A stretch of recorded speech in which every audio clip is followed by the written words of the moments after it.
வணக்கம். வாங்க 19ஆம் நூற்றாண்டுல வாழ்ந்த ஒரு தமிழ் புலவரோட வாழ்க்கையில நடந்த ஒரு சுவாரஸ்யமான, அதே சமயம் ரொம்ப புத்திசாலித்தனமான ஒரு சம்பவத்தை பத்தி இன்னைக்கு பார்க்கலாம். யோசிச்சு பாருங்க, நமக்கு சுத்தமா பிடிக்காத ஒரு நிகழ்ச்சியில மாட்டிக்கிட்டு அதை பார்த்தும் தொலையணும்னு ஒரு நிலைமை வந்தா எப்படி இருக்கும்?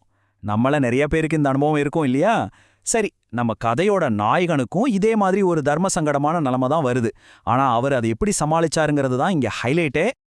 ஓகே, இப்போ கதைக்குள்ள முழுசா போறதுக்கு முன்னாடி சிலடை அப்படின்னா என்னன்னு தெரிஞ்சுக்கலாம். ஏன்னா இதுதான் நம்ம புலவரோட சீக்ரெட் வெப்பன். ரொம்ப சிம்பிளா சொல்லணும்னா, ஒரே கல்லுல 2 மாங்கான்னு சொல்றோம்ல, அதே கணக்கு தான். ஒரே வார்த்தையை வச்சு 2 வேற வேற அர்த்தம் வர்ற மாதிரி விளையாடுறது தான் சிலடை. சரி, வாங்க கதைக்குள்ள போலாம். முதல்ல இந்த கதையோட 2 முக்கியமான கதாபாத்திரங்களை சந்திப்போம். ஒருத்தர் சமயோசித புத்திக்கு பெயர் போன ஒரு புலவர், இன்னொருத்தர் அவர் ஆதரிச்ச ஒரு வள்ளல். இவங்களோட நட்பு தான் இந்த கதையோட அஸ்திவாரமே. இவர்தான் நம்ம கதையோட ஹீரோ, அழகிய சொக்கநாத புலவர். இவரோட புத்திசாலித்தனமும் நகைச்சுவை உணர்வும் வேற லெவல்ல இருக்கும். அடுத்து இவர்தான் முத்துசாமி பிள்ளை, புலவரோட நண்பர், புரவலர். இவரு உண்மையான திறமைக்கு பெரிய மரியாதை கொடுப்பாரு. ஆனா அரைக்குறை திறமையோட பந்தா பண்றவங்கள கண்டா கொஞ்சம் கூட பிடிக்காது. எல்லாம் அமைதியா கவிதை இலக்கியம்னு போயிட்டு இருந்த நேரத்துல திடீர்னு ஒரு என்ட்ரி. அவங்களோட அமைதியை குலைக்க அழைக்கப்படாத ஒரு விருந்தாளி வராரு. யாருன்னு பாத்தீங்கன்னா ஒரு மிருதங்க வித்வான். ஆனா பேர்தான் வித்வான், அவருக்கு வாசிக்கிறதுல பெரிய ஞானம்லாம் ஒன்றும் இல்ல. ஆனா எப்படியாவது முத்துசாமி பிள்ளை முன்னாடியும் புலவர் முன்னாடியும் வாசிச்சே ஆகணும்னு ஒரே பிடிவாதமா வராரு. முத்துசாமி பிள்ளைக்கு என்ன பண்றதுனே தெரியல. ரொம்ப மென்மையா, ஐயா இப்ப வேணாம், இன்னொரு நாள் பார்க்கலாம்னு சொல்லி அனுப்பு பாக்குறாரு. ஆனா அந்த ஆளோ, நான் ஒரு ஏழை கலைஞன், நீங்க தான் ஆதரிக்கணும்னு சென்டிமெண்ட் டிராமா போட ஆரம்பிச்சிட்டாரு.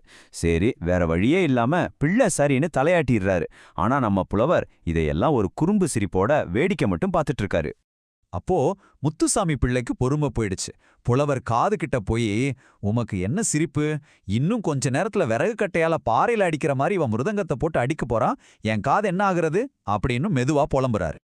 அதுக்கு புலவர் சிரிச்சுக்கிட்டே, கொஞ்சம் பொறுமையா இருங்க, முதல்ல அவன் சங்கீதத்தோட மானத்தை வாங்கட்டும், அதுக்கப்புறம் நான் அவனோட மானத்தை வாங்குறேன் அப்படின்னு ரொம்ப நம்பிக்கையா சொல்றாரு.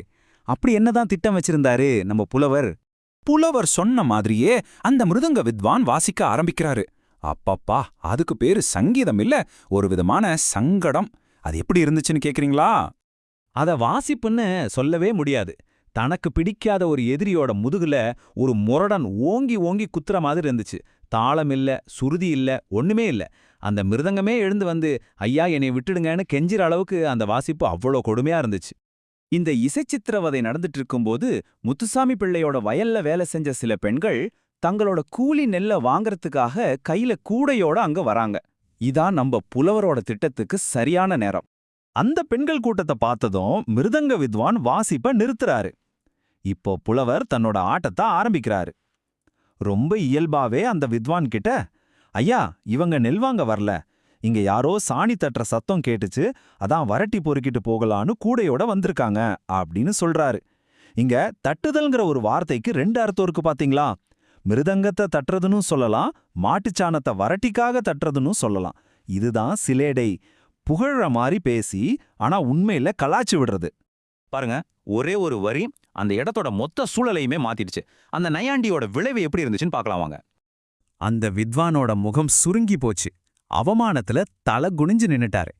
இவ்ளோ நேரம் கஷ்டப்பட்ட முத்துசாமி புள்ளியோ அடக்க முடியாம கடகடன்னு சிரிக்க ஆரம்பிச்சிட்டாரு. என்ன ஏதுன்னு புரியாம அங்கிருந்த பெண்களும் சேர்ந்து சிரிக்க அந்த இடம் ஒரே கலகடப்பாயிடுச்சு. அதோட அந்த மிருதங்க கச்சேரியும் முடிவுக்கு வந்துச்சு. கதை இதோட முடியல. நம்ம புலவர் சும்மா இல்ல, அந்த இடத்துல நடந்த சம்பவத்தையும் தன்னோட நையாண்டி வரியும் வச்சு அப்பவே ஒரு பாட்டையும் ஏற்றிட்டாரு. அதனால அந்த வித்வானோட தோல்வி இலக்கியத்துல நிரந்தரமா படிவாயிடுச்சு. அப்போ இந்த கதை நமக்கு என்ன சொல்லுது? ஒருவேளை முத்துசாமி பிள்ளை அந்த வித்வான நேரடியா திட்டியிருந்தா அது ஒரு வாக்குவாதத்துல முடிஞ்சிருக்கலாம். ஆனா புலவரோட அந்த ஒரே ஒரு நையாண்டி வரி எந்த ஒரு கடுமையான வார்த்தையை விடும் ரொம்ப சக்தி வாய்ந்ததா இருந்து அந்த பிரச்சனையை எவ்வளவு அழகா முடிச்சு வச்சிடுக்க இல்லையா? நீங்க என்ன நினைக்கிறீங்க?